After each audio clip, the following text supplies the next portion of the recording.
Hey everyone, I wanted to talk to you real quick about a virus that you really need to watch out for in your rose bushes, in your knockout roses and your drift roses. It's called Rossette.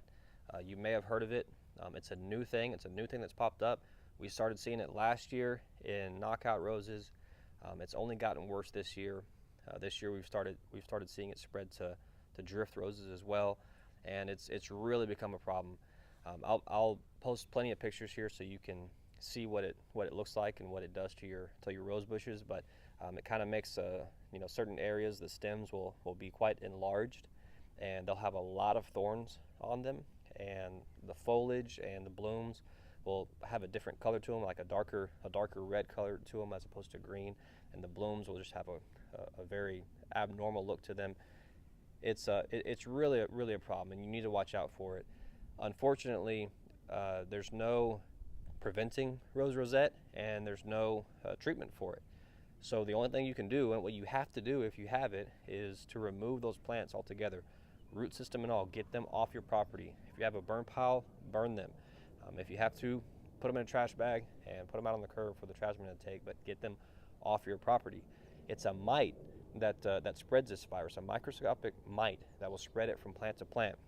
And if one plant has it, it will quickly spread to another one. So you want to get rid of it, get it off your property, or all your plants will be infected.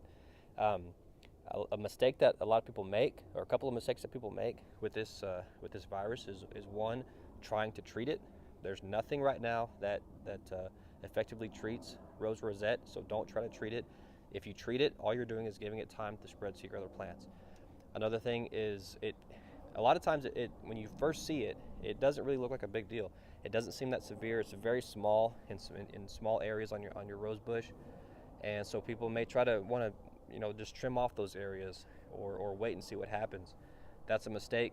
If you see a very small area that's infected on a rose bush, the whole thing is infected. You need to get it off your property and get rid of it ASAP before it spreads. So that's all you can do. It's very unfortunate. Hopefully soon they'll have a solution for it, a treatment for it, so that you can protect your rose bushes from it. But take a look at your rose bushes. Look very carefully at all of them. Make sure you don't have it, and take action if you do get those rose bushes off your property. Hope that helps. If you have any questions about that, let us know. We'll be glad to help you out. Thanks.